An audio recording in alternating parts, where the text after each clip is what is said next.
BRS అధినేత కేసీఆర్ బయటకొచ్చే టైమైందా? మాటలతో మాయ చేసే కేసీఆర్ పార్టీని బతికించుకునే ప్రయత్నం చేస్తారా? కేంద్రంలో చక్రం తిప్పాలని ప్రయత్నించిన కేసీఆర్కు అసలు లోక్సభలో ప్రాతినిధ్యమే లేకుండా పోవడం, రాష్ట్రంలోనూ ఎమ్మెల్యేలు పక్కచూపులు చూస్తుండడం, ఈ మధ్య కాలంలో హరీష్ రావు, కేటీఆర్ చేస్తున్న వ్యాఖ్యలు పార్టీకి నష్టాన్ని తీసుకువస్తుండడం వంటి చర్యలతో గులాబీ బాస్ బయటకు రావాల్సిన టైం వచ్చిందా అంటే అవుననే సంకేతాలు వినిపిస్తున్నాయి. ప్రస్తుతం తెలంగాణలో బీఆర్ఎస్ కు గడ్డుకాలం ఎదురవుతోంది. 2018లో జరిగిన ఎన్నికల్లో ప్రస్తుత బీఆర్ఎస్ అప్పటి టీఆర్ఎస్ ఘన విజయం సాధించింది. కానీ అనూహ్యంగా ఆ 5 ఏళ్ల కాలంలో కాంగ్రెస్ బలం పెంచుకుంది. 2023లో జరిగిన ఎన్నికల్లో ఘన విజయం సాధించింది. తెలంగాణలో కాంగ్రెస్ ప్రభుత్వం ఏర్పాటై చాలా కాలం గడుస్తోంది. అప్పట్లో కొన్ని రోజుల్లో కాంగ్రెస్ గవర్నమెంట్ పడిపోతుందంటూ బీఆర్ఎస్ నేతలు ప్రచారం చేశారు. అయితే మెజార్టీ స్థానాలు దక్కించుకున్న కాంగ్రెస్ గవర్నమెంట్ పడిపోతుందంటే ఎవరూ నమ్మలేదు సరికదా. ఇప్పుడు బీఆర్ఎస్ నుంచే కాంగ్రెస్లోకి ఎమ్మెల్యేలు జంప్ అవుతున్నారు. 2023 ఎన్నికల తర్వాత కేసీఆర్ మొత్తం సైలెంట్ అయిపోయారు. పార్టీతో పాటు అటు ప్రతిపక్షంలోనూ కేటీఆర్ ఎక్కువగా కనిపిస్తున్నారు. 2023 ఎన్నికలకు ముందు కేటీఆర్ తెలంగాణ ఫ్యూచర్ లీడర్ అని అందరూ భావించారు. ఎన్నికల్లో గెలిచిన తర్వాత కేసీఆర్ సైలెంట్ అయిపోయి కేటీఆర్ను రంగంలోకి దింపుతారనే ప్రచారం కూడా జరిగింది. అయితే ఎన్నికల్లో ఓడిపోయిన తర్వాత కూడా కేసీఆర్ సైలెంట్ అయిపోయారు. కనీసం అసెంబ్లీకి వచ్చేందుకు కూడా ఆయన మొగ్గు చూపలేదు. సీఎంగా ఉన్న సమయంలో ఫామ్ హౌస్లో ఉన్నట్టుగానే కేసీఆర్ ప్రతిపక్ష నేతగా ఉండి కూడా అసెంబ్లీకి రావడం లేదు. దీంతో ప్రతిపక్ష నేత హోదా కేటీఆర్కు అప్పచెప్పాలంటూ విమర్శలు వచ్చాయి.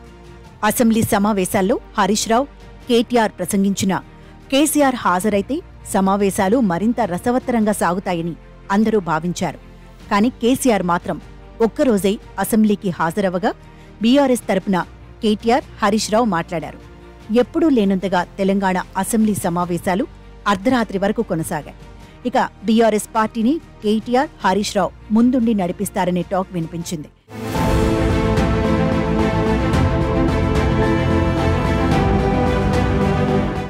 అయితే ఇప్పుడు వారిద్దరూ మాట్లాడుతున్న తీరుతో పార్టీపై ప్రజల్లో వ్యతిరేకత వస్తోందన్న భావన వ్యక్తమవుతోంది. ఉద్యమ పార్టీగా ప్రస్థానం ప్రారంభించి దాదాపు 12 ఏళ్ల తర్వాత అధికారం చేపట్టిన బీఆర్ఎస్ అధికారం కోల్పోయాక గడ్డు పరిస్థితులను ఎదుర్కొంటోంది. నేతలంతా ఒక్కొక్కరుగా పార్టీని వీడుతుండటంతో బీఆర్ఎస్ ఉనికిపై నీలినీడలు కమ్ముకుంటున్నాయి. అసెంబ్లీ ఎన్నికల తర్వాత బీఆర్ఎస్ పుంజుకుంటుందని అందరూ భావించారు. అంతేకాక కేసీఆర్ సైతం ఢిల్లీలో చక్రం తిప్పుతానని చెప్పారు. అయితే పార్లమెంట్ ఎన్నికల్లో బీఆర్ఎస్ ఘోర పరాజయం పాలైంది. ఎంపీ టికెట్ ఇచ్చిన వాళ్లు సైతం తమకు వద్దంటూ కాంగ్రెస్లోకి వెళ్లిపారు. ఎన్నికల్లో కనీసం ఒక్క స్థానాన్ని కూడా గెలుచుకోలేకపోయింది. దీంతో బీఆర్ఎస్ ను ముందుకు తీసుకెళ్లడం కేసీఆర్కు కష్టంగా మారింది. ఇటీవలి హరీష్ రావు ప్రాజెక్టులు, రైతు రుణమాఫీపై చేసిన వ్యాఖ్యలు ప్రజల్లో వ్యతిరేకతను తీసుకొచ్చాయి. అది మరవకముందే కేటీఆర్ నోరు జారారు. తెలంగాణలో కాంగ్రెస్ అధికారంలోకి రాగానే మహిళలకు ఉచిత బస్సు హామీని అమలు చేసింది. ఉచిత ప్రయాణ సౌకర్యంపై చిన్న చిన్న లోపాలు ఉన్న ఈ పథకం పట్ల మహిళా లోకం సంతృప్తిగా ఉంది. అయితే బీఆర్ఎస్ నేతలు మాత్రం ఈ పథకంపై విమర్శలు చేస్తూనే ఉన్నారు. ఈ పథకం తీసుకొచ్చిన మొదట్లోనే చిన్న చిన్న సంఘటనలను చూపుతూ బీఆర్ఎస్ నేతలు కారుకూతలు కూశారు. తాజాగా కేటీఆర్ ఈ స్కీమ్ గురించి చేసిన వ్యాఖ్యలు మిస్ఫైర్ అయ్యాయి. ఇటీవలి ఓ ఆర్టీసీ బస్సులో 2 మహిళలు ప్రయాణిస్తూ కుట్లు, అల్లికలు వేసిన వీడియోను బీఆర్ఎస్ సోషల్ మీడియా వైరల్ చేసింది. కాంగ్రెస్ సర్కార్ తీసుకొచ్చిన ఈ ఫ్రీ జర్నీ స్కీమ్ మహిళలకు ఇలా కూడా అవసరం వస్తుందంటూ వ్యంగ్యంగా ప్రచారం చేసింది. దీనిపై సీతక్క స్పందిస్తూ బస్సుల్లో కుట్లు, అల్లికలు చేసుకుంటే తప్పేంటి? సమయం వృధా చేయకుండా పని చేసుకోవడం తప్ప అని ప్రశ్నించారు.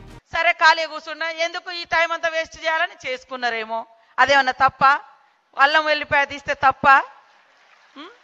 అది కూడా తప్పుగా చూపించారు. అదేవిధంగా అల్లికలు చేసుకుంటారు. మహిళలకు ఒకప్పుడు ఒక ఆధారం, ఇప్పుడు కూడా అదొక ఆధారం. ఒక 2-3 గంటలు ఆదిలాబాద్ నుంచి రావాలంటే 4 గంటలు 5 గంటలు జర్నీ. మరి ఆమెకు ఒక పని ఇంటికాడ ఉంటే ఆ పని చేసుకునేది, ఇటు 2 పనులు అయితే చేసుకున్నదేమో. అట్లాంటివన్నీ కూడా చేసి అసలు బస్సు ప్రయాణమే వేస్ట్ అనే కాడికి కొంతమందిని తీసుకొస్తారు. అయితే సీతక్క చేసిన వ్యాఖ్యలకు కౌంటర్ ఇవ్వాలని చూసిన కేటీఆర్ కు ఇప్పుడు మహిళా కమిషన్ నోటీసులు జారీ చేసింది. మనిషికో బస్సు పెట్టుండ్రి, కుటుంబానికి కుటుంబం పోయి కుట్లు అల్లికలు, అవసరమైతే బ్రేక్ డాన్సులు, రికార్డింగ్ డాన్సులు ఏం చేస్తారో చేసుకోండి, మేమెందుకు వద్దంటాం అంటూ కేటీఆర్ అవమానకర రీతిలో మాట్లాడటం తీవ్ర దుమారం రేపుతోంది. కేసీఆర్ సీఎంగా ఉన్నప్పుడు బస్సు సీట్ల కోసం కొట్లాడుకునే పరిస్థితి ఎప్పుడైనా ఉండేనా అని ప్రశ్నించారు. సీట్ల కోసం కొట్టుకొనుడు, సిగలు పట్టుకొనుడు, గుద్దుకొనుడు ఎన్నెన్ని కొత్తయి చూస్తున్నాం. ఆఖరికి ఆర్టీసీ డ్రైవర్లు, కండక్టర్లు నెత్తి పట్టుకునే పరిస్థితి వచ్చింది అని కేటీఆర్ కామెంట్లు చేశారు. బస్సుల కుట్లు అల్లికెళ్ళితే తప్పని మేమెందుకంటాం అక్క, ఎక్కువ పెట్టు బస్సులు తన్నుకుంటాను, మంచిగా లేదు పెట్టు, మనిషికో బస్సు పెట్టు, మేమెందుకు అంతటం, మనిషికో బస్సు పెట్టు, మంచిగా అంత కుటుంబం పోయి మంచిగా కుట్లు అల్లికలు, అవసరమైతే బ్రేక్ డాన్సులు రికార్డింగ్ ఏం చెప్తారో చేయరు, మేమెందుకు అంతటం, ఏమంటారు చేయండి.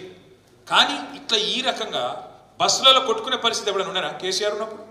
మొత్తం తెలంగాణ మహిళలను అవమానించేలా కేటీఆర్ వ్యాఖ్యలు ఉన్నాయని ఆగ్రహం వ్యక్తమవుతోంది. దీంతో కేటీఆర్ స్పందించారు. పార్టీ సమావేశంలో యథాలాపంగా చేసిన వ్యాఖ్యల వల్ల మా మహిళా సోదరీమణులకు మనస్తాపం కలిగితే నేను విచారం వ్యక్తం చేస్తున్నాను అంటూ కేటీఆర్ ట్వీట్ చేశారు. అయితే మహిళల పట్ల కేటీఆర్ చేసిన వ్యాఖ్యలపై మహిళా కమిషన్ నోటీసులు సైతం జారీ చేసింది. ఓవైపు కవిత అరెస్ట్, మరోవైపు హరీష్ రావు, కేటీఆర్ వ్యాఖ్యలు బీఆర్ఎస్ కు చెడ్డ పేరును తీసుకొస్తున్నాయి. దీంతో కేసీఆర్ రంగంలోకి దిగి పార్టీని చక్కదిద్దాలని క్యాడర్ కోరుతోంది. కేసీఆర్ సీఎంగా ఉన్నప్పుడే ఫామ్ హౌస్ దాటి బయటకు రాలేదు. అలాంటిదే ఇప్పుడు వస్తారా అనే చర్చ కూడా నడుస్తోంది.